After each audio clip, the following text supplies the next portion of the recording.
السلام عليكم ورحمة الله وبركاته. مرحب بكم في قناة كلاسيك كار. لو لسه بتدور على سيارة اوتوماتيك من 100,000 ل150,000 فهي دي أفضل 5 اختيارات من ناحية الاقتصادية والعملية وإعادة البيع وصيانة السيارة. يلا بينا نشوف هم ال5 عربيات دول.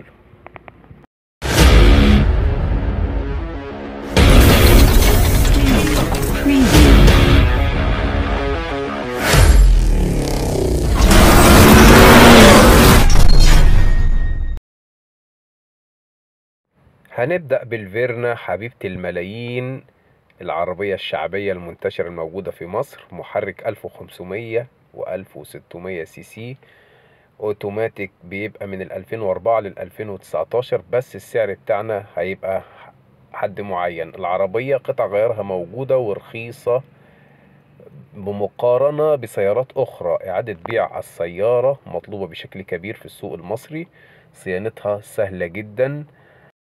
بس أهم حاجة نخلي بالنا من العربية دي تماما، لازم نفحصها كويس جدا، لأن السيارة دي بتبقى شغالة أوبر وتاكس، فلازم نكشف عليها. هندخل بعد كده على الميتسوبيشي لانسر اللي هي ميراج أو كريستالا، من السيارات الممتازة جدا. لها كذا محرك 1300 و500 و600 و2000، طبعا فيها انجكشن وكربراتير. السيارة ممتازة جدا وعملية.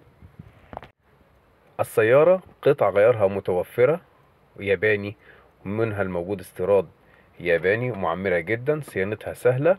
أسعارها بتلعب من 100,000 ل130,000، ده سعر الأوتوماتيك في السوق المصري حاليا. هندخل بعد كده على التويوتا كرولا اللي هي الملكة، اللي من 92 ل 98، 1300 سي سي و1600 سي سي. السيارة ممتازة جدا، قطع غيارها متوفرة بس غالية شوية. بالنسبة لبيع السيارة إلى حد ما مطلوبة ومرغوبة في السوق المصري، أما صيانتها فهي سهلة جدا. خلوا بالكم يا جماعة، التويوتا كرولا عربية محبوبة جدا في السوق المصري عشان لها ميزات كتيرة، ان هي عالية عن الأرض. والتويوتا طبعا دي ماركة عندنا، سعرها من 90 ل140,000. هنخش بعد كده، يا ريت اللي ما اشتركش في القناة يشترك ويفعل زر الجرس. هنتكلم على الدايو نوبيرا الكوري، اللي العربية دي 1600، من 2000 ل 2008. سيارة عملية جدا واقتصادية، وقطع غيارها متوفرة، وإعادة بيعها مش سريعة قوي. صيانتها سهلة إلى حد ما. عربية ممتازة برضو ومطلوبة في السوق المصري، بس احنا قلنا ايه، متوسطة. أسعار السيارة من 90 ل 140,000 جنيه بالنسبة للسيارة الأوتوماتيك. هنتكلم بعد كده على الشبح الكبير، الأوبل فيكترا.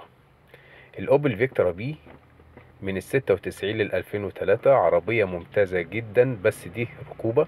قطع غيارها غالية جدا، صيانتها معقدة شوية.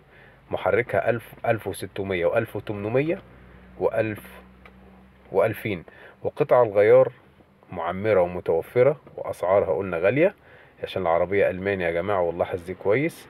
إعادة البيع بطيئة. اوبل فيكترا بي اوتوماتيك تلعب من 100,000 ل 150,000 في السوق المصري. انا مش بذم في السيارة الاوبل فيكترا يا جماعة، الاوبل فيكترا سيارة محترمة جدا، بس مصاريفها كتير شوية. والكده يبقى وصلنا لنهاية الفيديو. يا ريت تشترك في القناة وتعمل اعجاب وتفعل زر الجرس وتقدر مجهودنا، ولكم مني كل التحية، والسلام عليكم ورحمة الله وبركاته.